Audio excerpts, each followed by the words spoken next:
Muy buenas tardes, queridas amigas, amigos de Conversando en Positivo. Estamos aquí en la Radio Universidad de Chile, en la FM 102.5, la radio que piensa. Espero que estén muy bien en el día de hoy, un día muy especial. Tenemos un gran invitado que viene llegando fuera de Chile, un gran chileno. Un saludo muy especial también a Laboratorios NOP, que colabora con nuestro programa, y también a la revista Mundo Nuevo, una revista que se distribuye en forma gratuita por todo Chile. Así que se las recomiendo, mundonuevo.cl y NOP también con su producto Melipaz, para los que estén un poquito nerviosos, les puede servir, producto natural muy bueno. Les recuerdo que este programa también se repite en medianoche y también en nuestro sitio web conversandopositivo.cl, y nos pueden también encontrar en todas las redes sociales, en Twitter, en Facebook, así que todos muy bienvenidos, muchas gracias. Y a disfrutar este gran programa que hoy día tenemos a un gran invitado. Él ha sido pionero, ha dirigido investigación en la Universidad de Harvard, Illinois, Urbana, Berkeley, Santa Cruz, también como el Instituto de Estudios Asiáticos. Formó parte de la comunidad de Salén, se hizo amigo íntimo de Carlos Castaneda y aprendiz de Fritz Perls. Asistió a talleres de conciencia sensorial con Charlotte Selver y formó parte también de un grupo que se reunía cada 2 meses con Leo Seff, pionero en la terapia psicodélica. Ha sido copatrocinador de la enseñanza original de Erika, dada por Óscar Ichazo, y ha adaptado brillantemente toda la enseñanza del Enneagrama. El año 1971 fundó el Instituto y el programa SAT, una escuela psicoespiritual integrativa orientada a promover el autoconocimiento y el desarrollo personal, integrando herramientas y disciplinas occidentales y orientales, principalmente en el campo de la educación y en las organizaciones. Desde finales de los años 90 ha participado en muchísimas conferencias de educación, ha procurado influir en la transformación del sistema educativo en varios países, movido por la convicción de que nada es más esperanzador en términos de evolución social que el cultivo de la sabiduría individual, la compasión y la libertad. Autor de más de 19 libros, también se formó como pianista clásico, estudió composición, filosofía y principalmente es un gran buscador y formador de comunidades. Actualmente vive en Estados Unidos, repartiendo su tiempo en conferencias, charlas y en otros distintos países del mundo. Y no alargo más porque es mucho lo que hay que hablar. Don Claudio Naranjo, gracias por estar con nosotros, muy bienvenido a Conversando Positivo.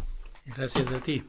Al contrario, qué rico y un honor poder estar aquí de nuevo. Yo creo que todos los auditores y auditores van a estar muy felices de poder escucharte, de poder sentir, de poder recibir toda la sabiduría que tú tienes. Es una oportunidad para mí esta Gracias. transmisión radial.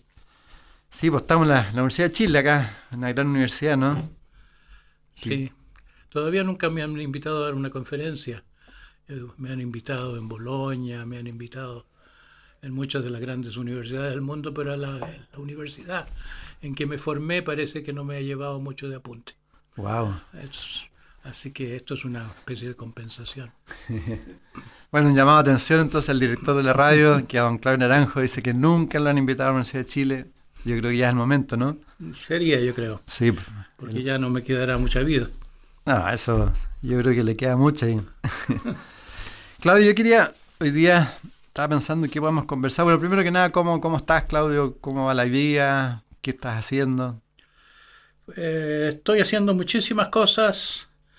Lo más nuevo es que después de que yo me he quejado casi en cada conferencia que he dado durante el último decenio de que los gobiernos no hacen nada por el cambio de la educación y que no existe un organismo global, supranacional que pueda hacerlo, que tomar ese iniciativa. Por fin se formó un organismo global, se formó en Moscú, pero es internacional, y me invitaron el año pasado como advisor, como consejero. Como consejero, claro. Y tuvimos una reunión ahí, unos 50 personas, expertos de educación de todos los países del mundo, desde Japón hasta Estados Unidos mismo. He estado sentado yo al lado de la presidenta de Harvard, wow, al frente del decano de Stanford de educación,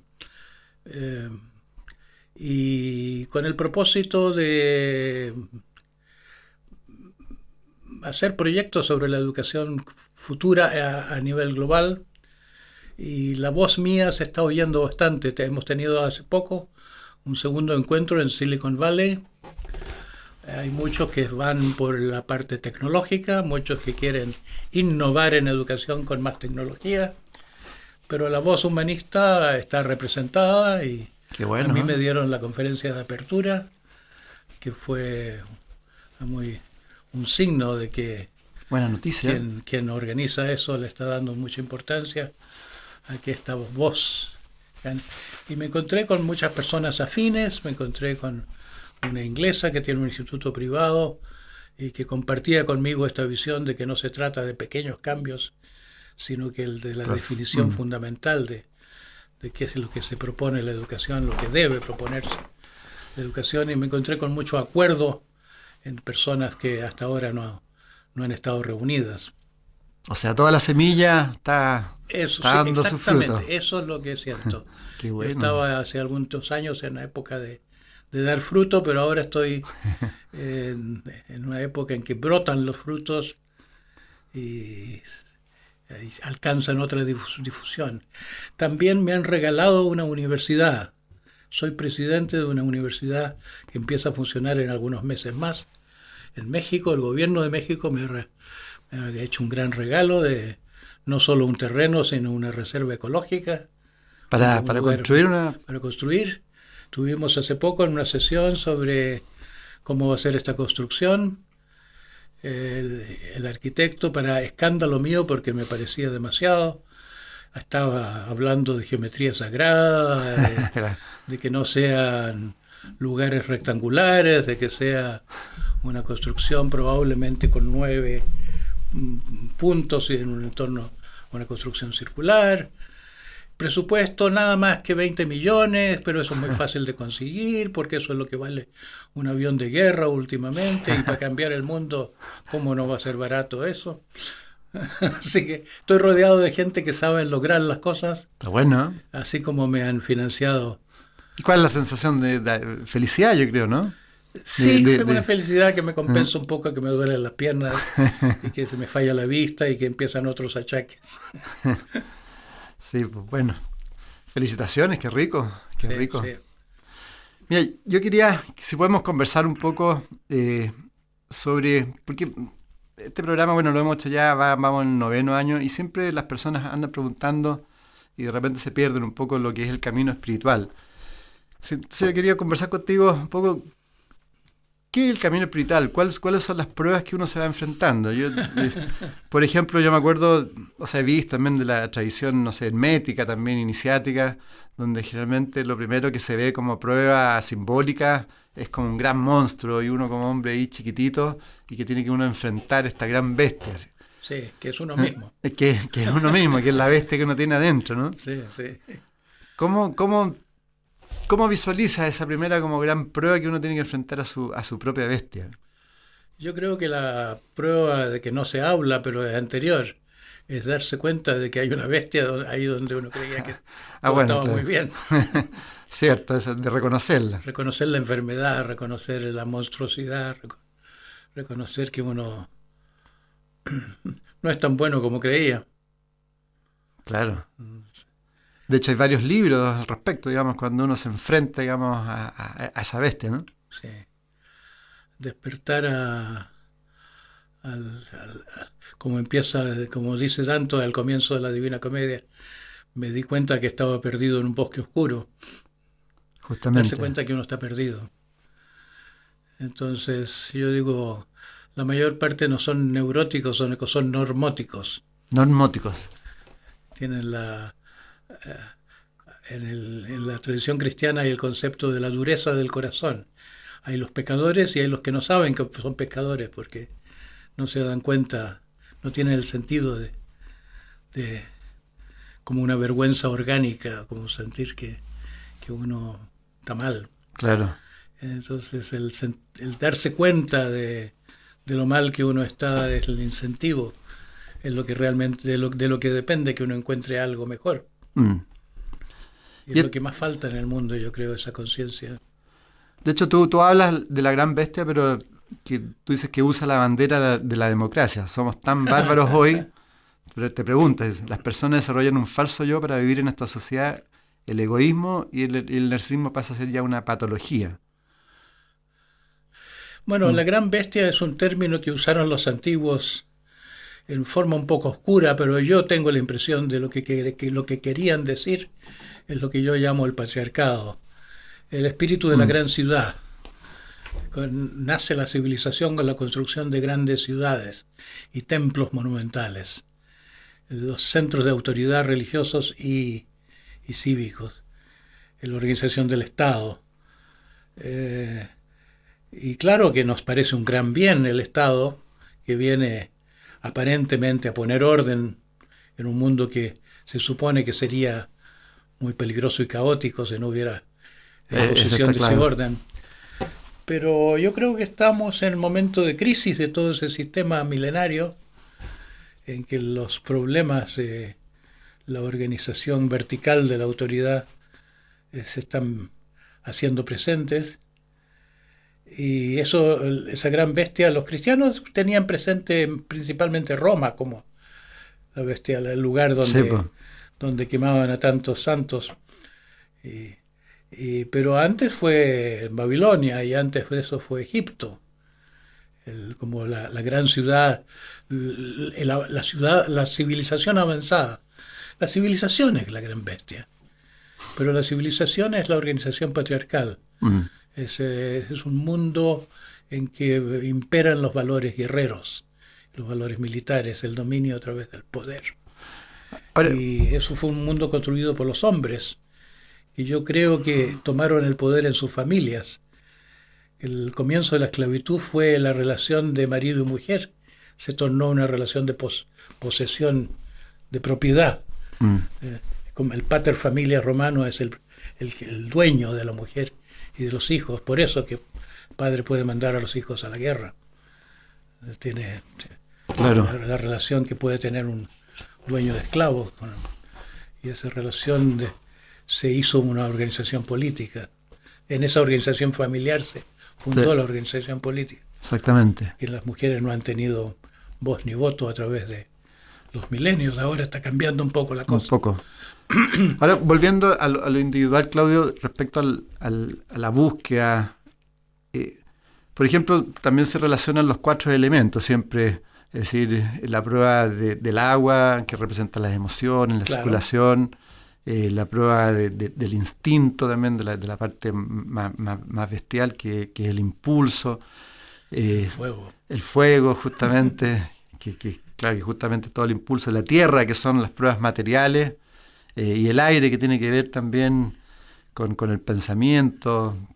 Son nosotros mismos, los elementos son los niveles de nuestra propia naturaleza. ¿Cómo podemos ir trabajando todos esos aspectos que nos van nublando en nuestra búsqueda de un camino más profundo?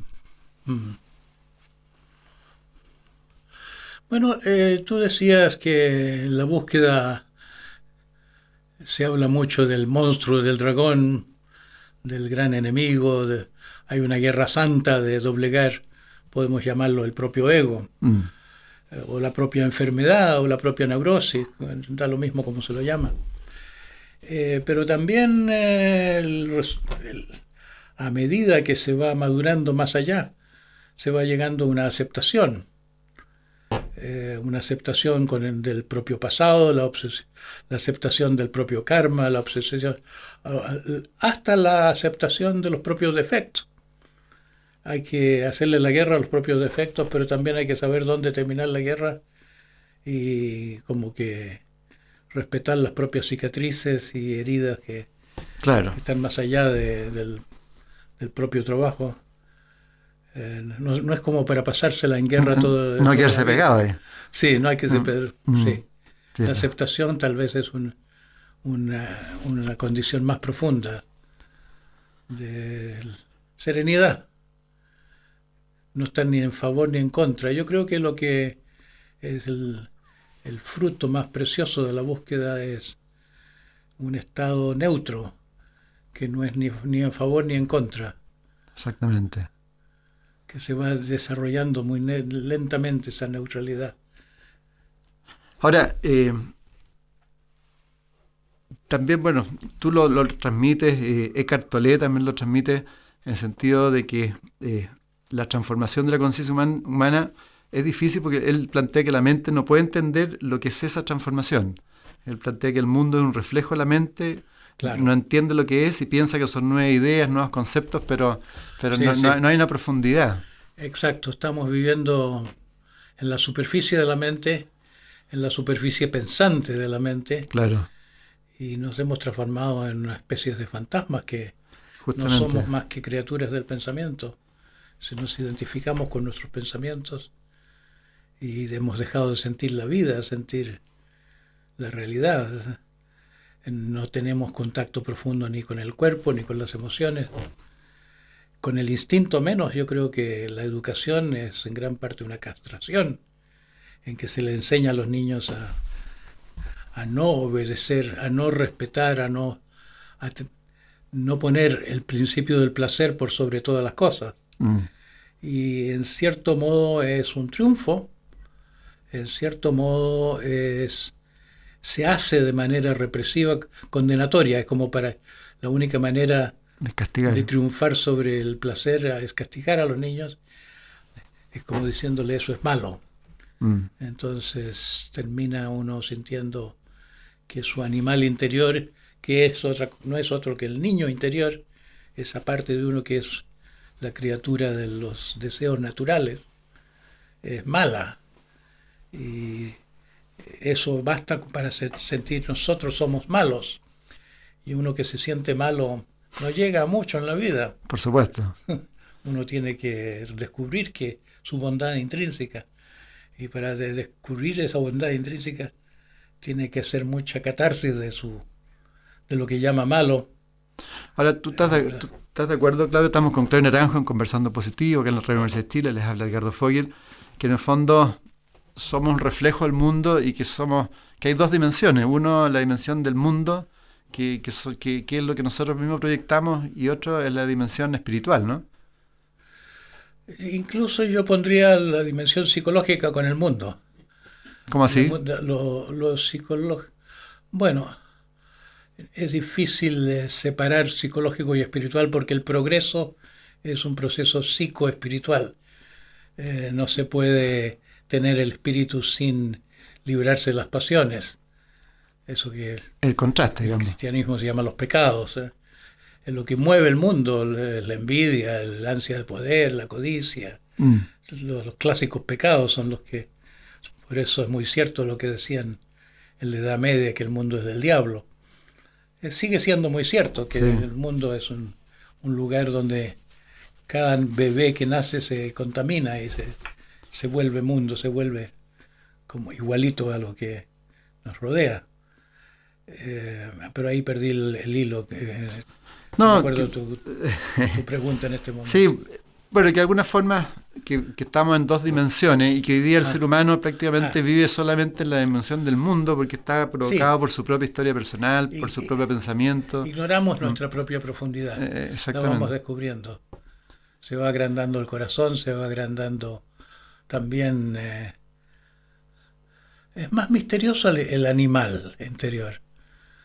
Yo creo que los animales son mágicos, que tenían razón los egipcios de ponerles a los dioses cabezas de animales,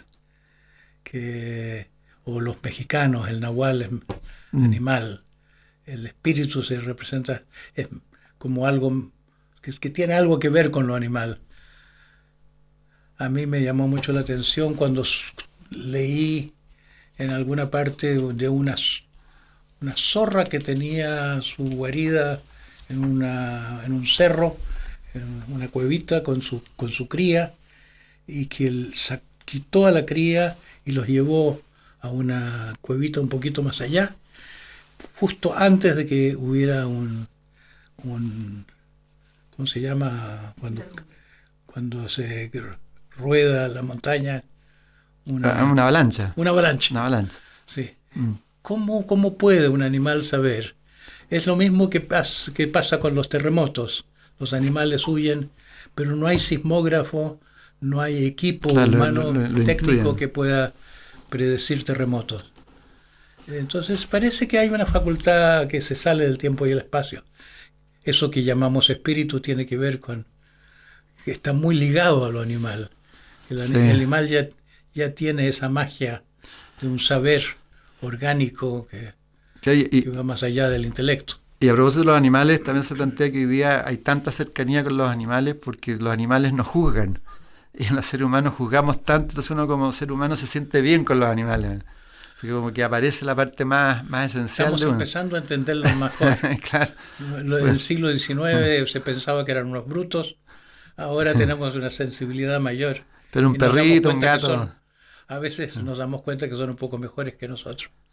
Claro, ahora, ¿cómo ir saliendo, digamos, de esa conciencia como condicionada, esos pensamientos condicionados, nuestra historia personal, que nos hace actuar en forma permanente y además pensar que lo que estamos pensando es la realidad, siendo Sí, que sí. no es real? Sí, bueno, es muy importante Es la principal prueba que tenemos, ¿no? ¿Se puede decir? la prueba De- de salirnos del pensamiento. sí, Bueno, como práctica, la práctica de intentar hacer el silencio interior es muy potente. En el cristianismo se conoció poco mm, eso. Juan de la Cruz fue el gran experto y Santa Teresa lo descubrió y lo puso como maestro en lugares que de otra manera no hubiera llegado, porque era un místico muy poco dado a predicar o a comunicar, se bastaba con su propia experiencia. Y, pero él tenía ese arte que ha sido más conocido por los sufis y más conocido en el budismo, en el budismo, naturalmente. claro, sí. Toda la mística de Mm, Oriente, el mm, taoísmo también. mm, Entonces, si uno intenta parar el pensamiento, se da cuenta de la compulsión del pensamiento, se, se da cuenta que está como en una tela de araña, que no tiene percepciones más allá del pensamiento, que no puede aspirar a conectarse con algo más profundo o más alto o más misterioso, porque es como una radio que chirría todo el tiempo y con la estática y la exactamente, estática de los pensamientos. claro. Entonces, ya por lo menos alimenta cierta modestia darse cuenta que uno está adicto al pensamiento, a tener que producir el próximo pensamiento, como si fuera la solución de la vida, generar ese próximo pensamiento. Y uno se va dando cuenta que es como un carrusel que uno está preso. Exactamente. En ese sentido, tú practicas bastante la meditación budista, ¿no? Tibetana, digamos. He practicado, Es hace algunos años me han indicado ya dejar de practicar. ¿Sí? Sí, sí. ¿Por qué? Hay un Sí, estado, que una ya no. etapa que se llama de la etapa de no meditación. Pero tú recomendarías al auditorio y auditores que de alguna otra forma para ir lográndose contactar, ir salirse de esos pensamientos, el hacer Mucho, meditación, mucho, ¿no? mucho. Simplemente seguir la respiración y renunciar al pensamiento. Se descubren muchas cosas, pero sobre todo se descubre que hay una especie de horror al vacío, que es el primer Mm. problema. La gente se aburre, pero se aburre en forma fenomenal.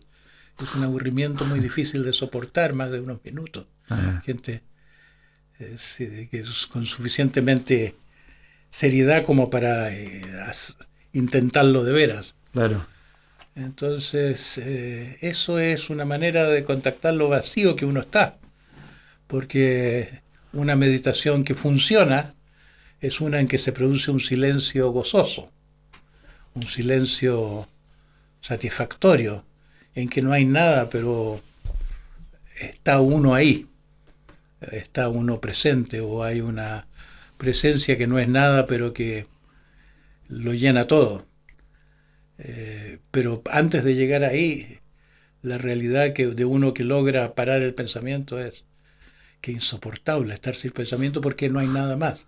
Es como que para que se abra ese Ah, algo más, para estar ante las... Es como en la tradición zen cuando tradicionalmente se quiere tener el contacto con un maestro superior, hay que estar a la puerta del maestro, a alineado. veces algunos días ahí, aunque caiga nieve, dispuesto a pasarlo un poco mal en la espera. Mm. Es la estructura del viaje interior, así que hay que esperar y Claro, hay hacer que... un poco de Un purificación. poco lo que hacía Gurdjieff, ¿no? O sea, el sentirse incómodo.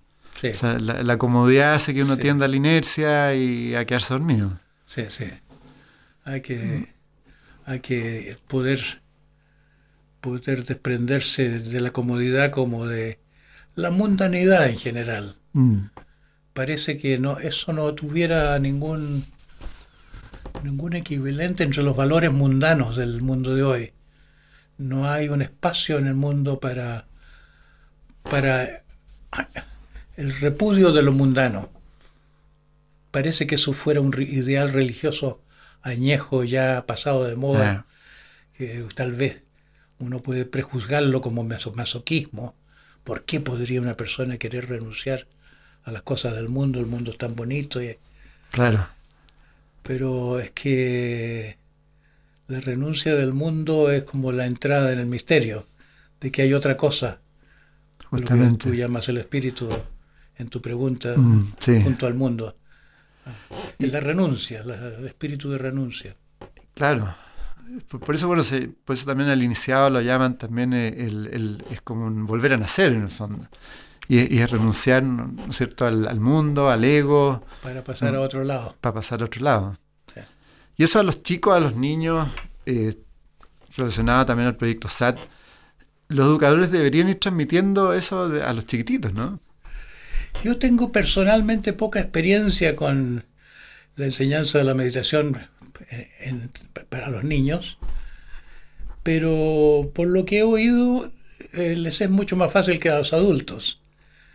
Es cierto que los niños necesitan moverse y que las escuelas se vuelven cárceles cuando se insiste mucho en que estén sentados con la espalda derecha en sus bancos y que renuncien a tanta libertad como espontáneamente los haría moverse. Mm. Pero el ideal sería que se movieran mucho y que también tuvieran la experiencia de poder estar quietos. Eh, la quietud es un don necesario o es una experiencia que hay que hacer. Hay cosas que no ocurren si uno no está quieto.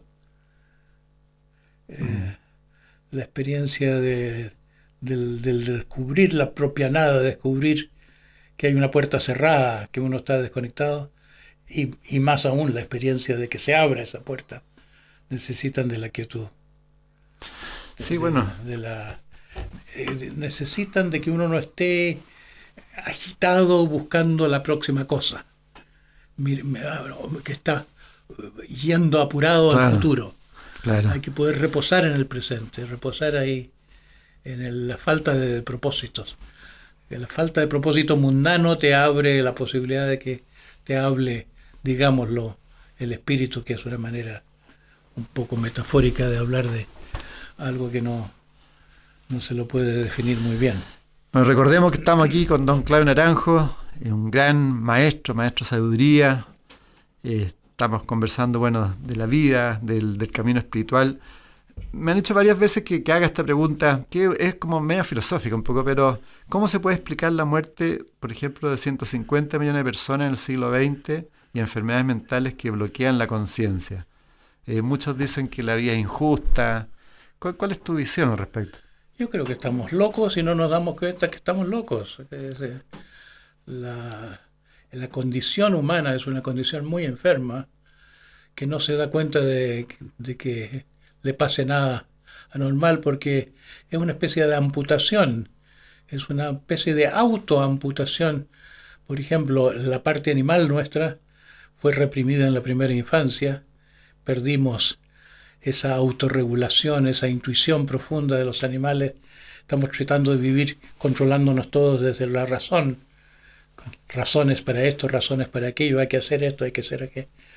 Es imposible que la vida sea controlada por un aparato de pensar que sirve para hacer cuentas y para hacer operaciones no solo comerciales sino científicas, pero la ciencia no sirve para la vida orgánica.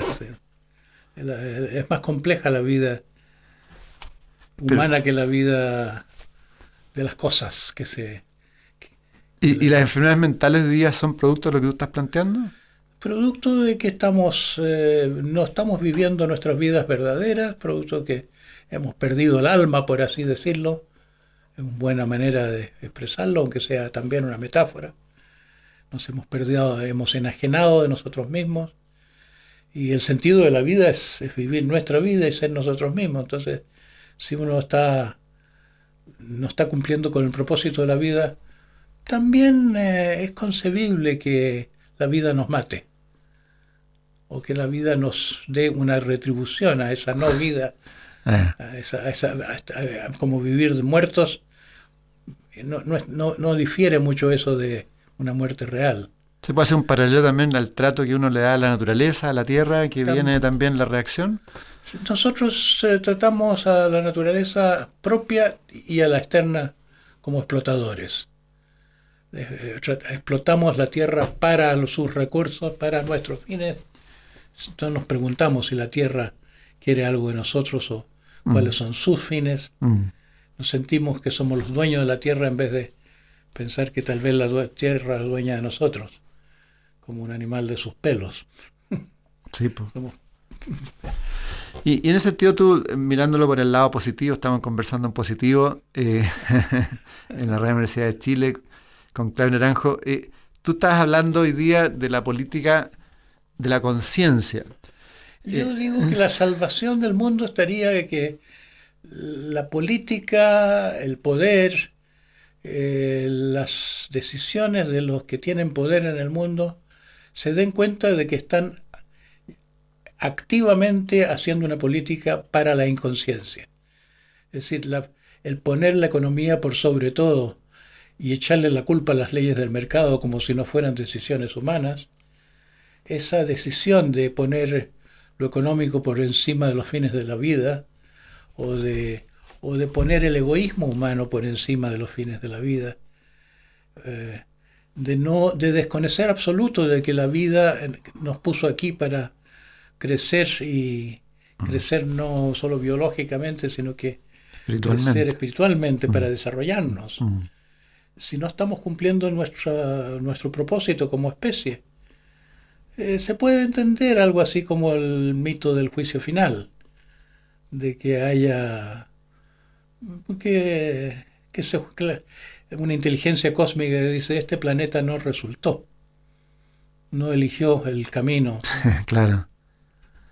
Que pudiéramos ser eliminados. Como ha sucedido otras veces, ¿no? Se supone.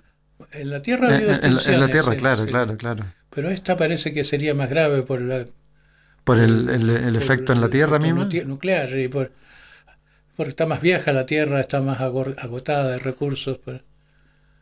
¿Y tú crees, bueno, planteaste al principio la buena noticia de Rusia, es decir, se puede ir generando quizás un nivel de influencia de que vayan cambiando las políticas y haya mayor desarrollo de la conciencia en términos de lo que está sucediendo?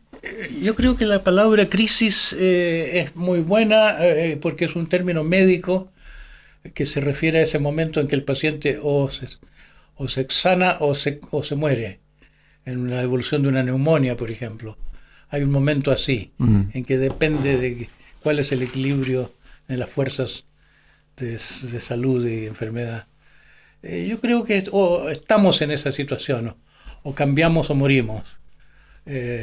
No es concebible el crecimiento industrial, el crecimiento en el sentido de seguir devorando recursos como la organización del capitalismo lo ha requerido mecánicamente, a menos que haya una decisión humana de crear un orden diferente, un poco como los italianos como esta escuela económica, el decrescita felice, el decrecimiento feliz, sí. Producir menos. Sí.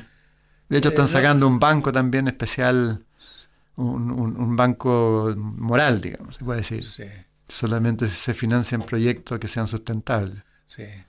Hay empresas que se están convirtiendo también, hay empresas que están volviéndose socialmente más responsables en varias más maneras por una maduración de la mente de los que las manejan. No todos son como esos Por supuesto. CEOs americanos tan parte de la plutocracia maligna.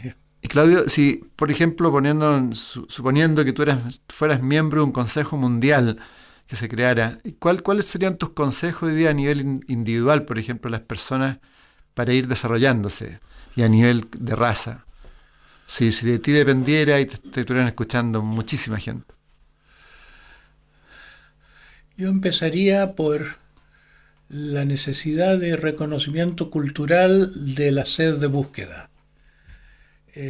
Tenemos un anhelo metafísico, tenemos una sed de llegar al fondo de nosotros mismos, una sed filosófica, se puede decir, de llegar a esa realidad profunda más allá de las apariencias, una sed que se puede plantear como las religiones teístas, como llegar a Dios, llegar a ver a Dios, o se puede plantear de otras maneras.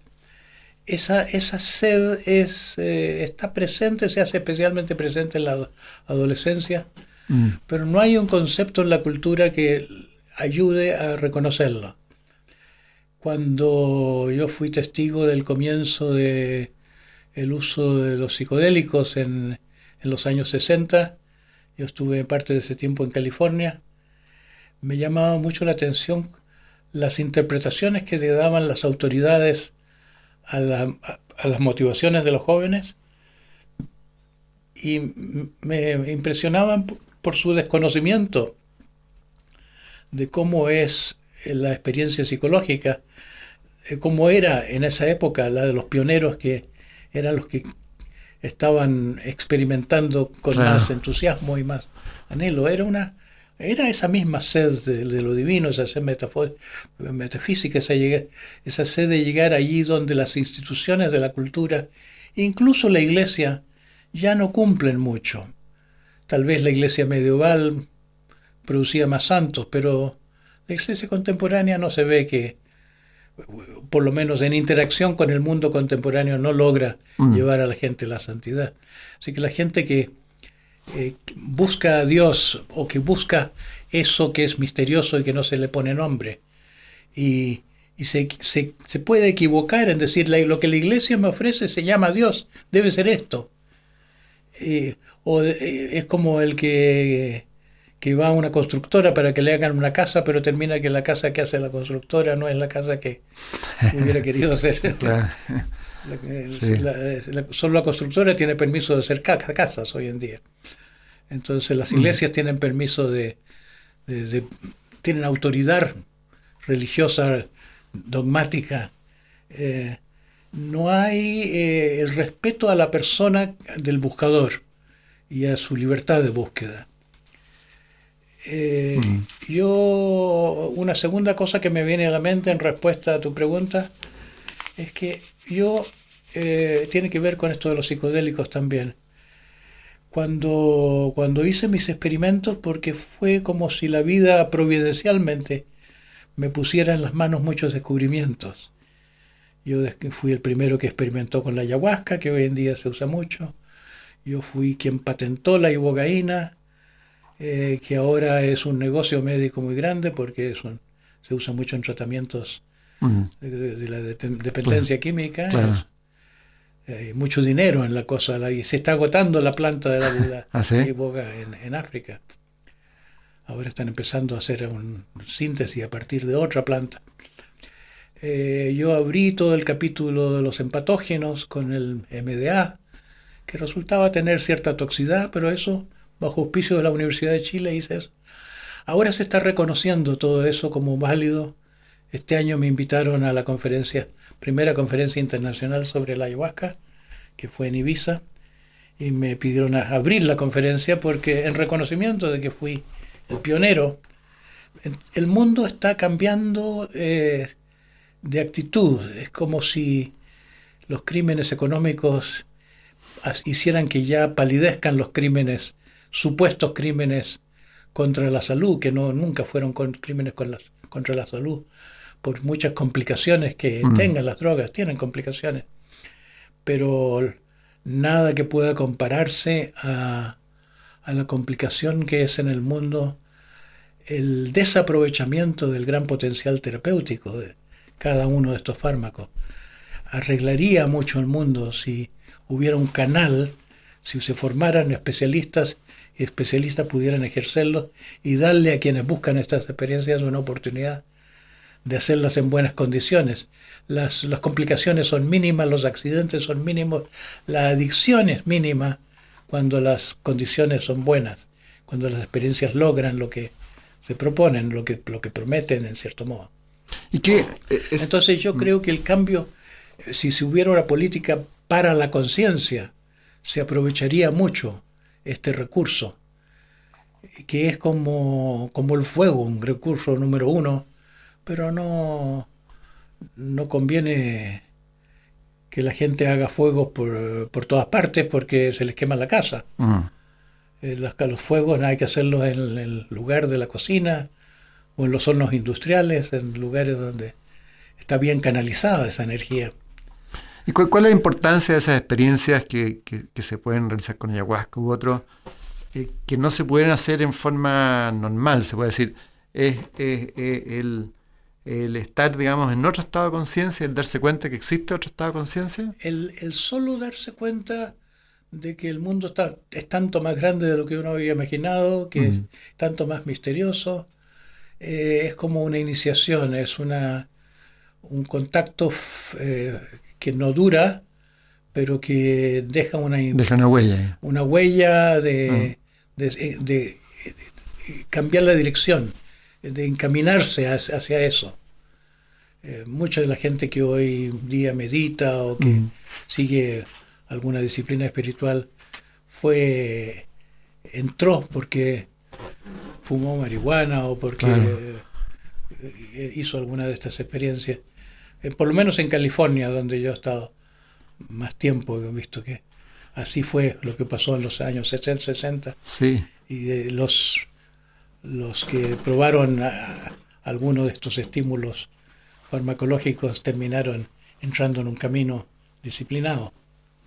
Bueno, dicen que en Egipto, digamos, una de las pirámides estaba construida de tal forma que los iniciados podían tener la experiencia de salirse conscientemente del cuerpo y darse cuenta que somos más que el cuerpo. Entonces después ya cuando volvían a su cuerpo ya eran otra persona. Ya. Sí. Y respecto a lo que es, volviendo a tu cargo mundial, respecto al amor, al amor como energía, ¿cuál es la importancia que tendría? Bueno, en primer lugar, el amor es lo que somos. Se dice a veces Dios es amor, pero también Dios es la profundidad de la propia conciencia. Dios está al fondo de la conciencia. Dios es lo que realmente es cada uno de nosotros. Nos hemos embrutecido, nos hemos enceguecido, nos hemos pervertido también. Somos ángeles caídos, como dice la tradición. Sí, pues. Ángeles resfriados, ángeles con fiebre, ángeles enfermos. Claro.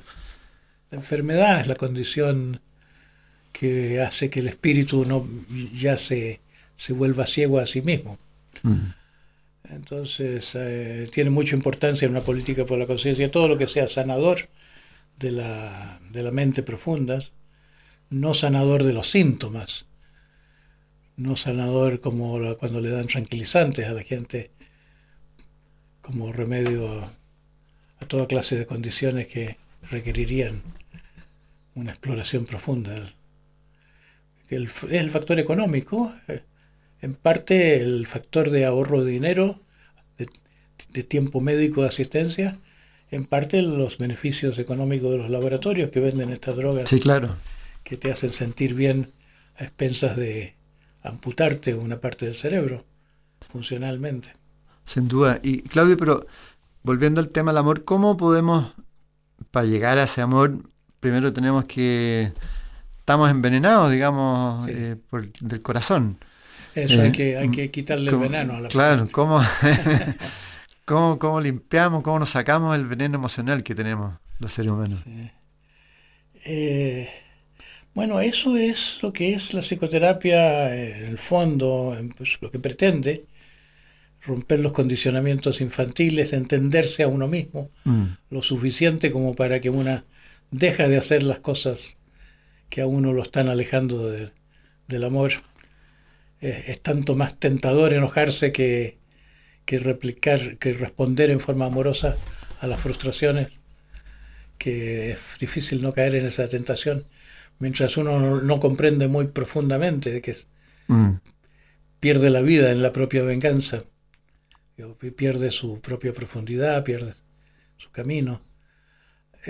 Hay formas y formas.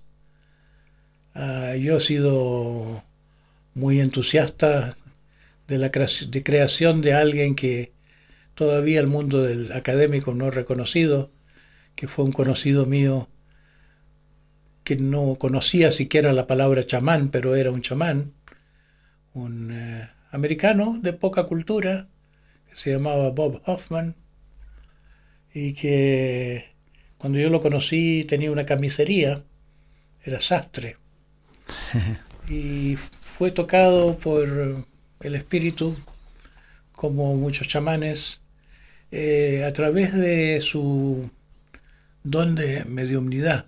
Cuando murió su madre, tenía tanto deseo de conectarse, reconectarse con su madre, quería saber si existe una supervivencia o no, y consultó a mucha gente, como buscando a su madre, como por apego amoroso a su madre. Hasta que alguien le dijo: tu madre te manda este mensaje, y como tarjeta de visita le describió algo que podía solamente conocer él y su madre. Entonces, como una manera de un medium de una iglesia en Oakland, de decirle: ¿es tu madre o no es la que te está identificando estos recuerdos? Y entonces se interesó él tan profundamente en esto que desarrolló su mediunidad con ayuda de gente de esa iglesia, porque en la pluralidad religiosa de Estados Unidos había hasta una iglesia en que había gente clarividente y experta en mediunidad. Yo entré también en esa iglesia. Yo fui ministro de esa iglesia, que se llamaba Iglesia de la Luz Metafísica, y por eso yo he celebrado muchos bautismos y ceremonias, matrimonios en Estados Unidos. Mira. Porque tenía esa autorización de hacer las cosas a mi manera. En realidad yo nunca renové mi título. Tengo validado mi título médico en Estados Unidos, pero nunca hice el internado que requeriría el estado de California para yo ejercer la medicina. Así que yo durante un tiempo era solamente sacerdote, representante de esta iglesia. Está bueno. Si me permites, Claudio, vamos a hacer un consejo de Melipaz de NOP, que presenta un consejo para combatir el estrés. A la hora de dormir, olvídate de aquellas cosas que te pueden preocupar y estresar. Recurre a los pensamientos agradables, te ayudarán a dormir mejor. Disfruta las cosas simples de la vida. Los síntomas del estrés, déjaselo a Melipaz, el tranquilizante natural que alivia los síntomas del estrés, como el colon irritable o la tensión diaria. Encuentra en las principales farmacias KNOP del país. Exige Melipaz, cámbiate de lo natural. Y también les recomiendo la revista Mundo Nuevo, con excelentes contenidos. Se nos está acabando ya el tiempo, Claudio, lamentablemente, pero tú hablaste de algo justo, quisiera profundizar respecto también al camino del iniciado, que es el tema de los apegos y del amor. Hace un tiempo vi, también me parece que era tibetano, que es como, hacían un símil de una subida a un monte. Entonces los apegos, digamos, más dañinos estaban más abajo, y decía que uno tenía que seguir subiendo a los apegos superiores, y como apegarse al apego del amor, de la bondad, y con eso iban disminuyendo los otros apegos. Sí, el materialismo espiritual, como lo llamaba Trungpa, ¿no? Claro. El apego a la búsqueda misma. ¿Te parece una buena solución eso? Para ir saliéndose de tantos apegos que uno tiene, que no nos dejan también dispararnos, salir hacia un camino más divino. El camino del desapego es fundamental, pero es yo creo que una de 7 facetas del camino espiritual. hay la faceta del cultivo del amor al prójimo, hay la faceta del amor devocional, y esas dos cosas juntas configuran el cristianismo. Claro. El cristianismo es la religión del amor al prójimo y el amor a Dios. Luego hay el proceso del autoconocimiento, y eso está más en la psicoterapia que en lo que llamamos religión. Está el proceso de la entrega a lo natural, que eso fue la religión dionisíaca original, Sí. antes de los dioses olímpicos en Grecia, era la religión de la espontaneidad. Justamente. Se toca con la religión, con el Sí, taoísmo también, una fe en la naturaleza. Es como el gesto de entrega a una inteligencia mayor o inferior aparentemente, porque tiene que conexión con lo Claro, animal, con los kurdos. con la entrega al deseo o al placer. Pero el placer, algo así como un placer profundo, desinteresado, que no es el placer con que tratamos de rellenar. Como un goce, ¿no? Un gozoso profundo. Sí. Entonces son varias las... Ahí habéis dicho entonces, 3 ya. El amor al prójimo, el amor erótico, el amor devocional. Esos 3 amores yo creo que requieren también de 3 formas del autoconocimiento. El autoconocimiento que comienza con ahora, en este momento, saber lo que me pasa. La conciencia del presente. Del presente, sí. Luego hay la forma del autoconocimiento, que es armar el rompecabezas de la propia vida. La comprensión de sí.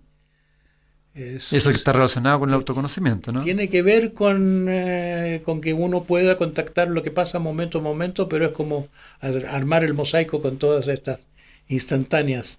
Eso hablaban también, la recapitulación, un poco tiene que ver con eso. Entender la personalidad, entender las propias relaciones, entender la propia vida. Eso como que es un proceso que tiene un tiempo. De acuerdo, claro. Y culmina este proceso en el autoconocimiento metafísico. Es como, ¿quién soy? Más allá de ser el cuerpo, más allá de tener cierta personalidad, más allá de ciertos atributos. ¿Quién realmente es en el fondo de mí? ¿Qué es el ser? Entonces eso es lo que se llama en el budismo la sabiduría. Sí, pues. Y en tu propio proceso, ¿cómo ha sido todo eso? ¿Cómo has llegado a respuestas finales? ¿Estás llegando a respuestas finales? Yo diría más que respuestas finales. La palabra respuesta tiene un cierto tono intelectual, como si hubiera... Sí, ¿qué conclusión sacas? Como una fórmula, sí. Yo diría un fruto final, sí. Yo hace algunos años me dijeron que ya había entrado en el periodo de fruición del camino. Fruición. Camino de que da fruto toda la aspiración que uno ha tenido. Ya hace mucho tiempo que ando dando frutos. Y se sigue profundizando eso. Sí, yo creo que me queda un poquito todavía. Diría yo que me espera todavía otro nacimiento como tuve en el desierto de Arica cuando comenzó mi camino. Sí, claro, en el año 70. Sí. Estoy como llegando al fin de ese ciclo. ¿Y estás esperando otro chancacase? Como salir del huevo a otra esfera. Mira. Bueno, se nos está acabando el tiempo. Te cedo la palabra a nuestra comunidad de positivos, que le puedas transmitir esa cosa que tú tienes de poder transmitir cómo llegar a un camino de mayor despertar. Lo que me viene en este momento es que hay que cuidarse de la trampa de volverse tan absorto de la búsqueda de uno mismo que uno se olvida de los demás. A mí me parece muy importante, aunque es cierto que uno que se encuentra a sí mismo ya se pone a ayudar a los demás, como la fase siguiente. Claro. Pero ayuda que aun cuando uno se está buscando a sí mismo, tome en cuenta que se está buscando uno no solo para sí mismo, se está buscando uno para poder servir a la vida, para servir para algo. Porque uno, mientras no se encuentra en realidad no está sirviendo mucho, está Por supuesto. siendo como un parásito de la vida. Ah, Y esa intención de yo quiero despertar para ocupar mi lugar en esta red de la vida y ser útil a los demás, no echarlo al olvido. En el budismo se lo llama, hay formulaciones de esto, el voto del bodhisattva, de la búsqueda de la perfección, la búsqueda de entenderse, la búsqueda de purificarse, todo eso, para mí y para todos. que tiene que ver con el amor universal, ¿no? Con el amor a Dios, con el amor a la creación. Sí, eso como que si uno lo refuerza, si uno se lo recuerda, sirve mucho. Se le va tomando el sabor a eso. Porque llega el momento en el camino que eso sucede espontáneamente, pero creo que una manera de que llegue antes es ya estar valorizándolo. Estar conectado así.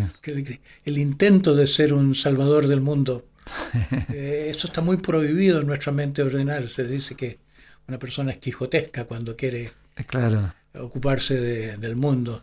Pero yo creo que los locos Está bueno. hacen esos delirios mesiánicos porque los locos están muy cerca de una gran verdad. Y ahí se terminan los topes mentales también. Sí, Se abren los techos. sí, sí. Mm. Es muy misterioso lo que llamamos la locura. Es como un misticismo que se va por mal camino. Un misticismo con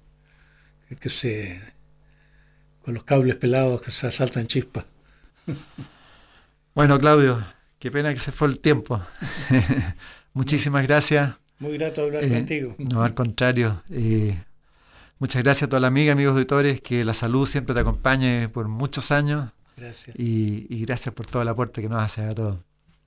Gracias a todas las amigas, amigos, hasta una nueva oportunidad.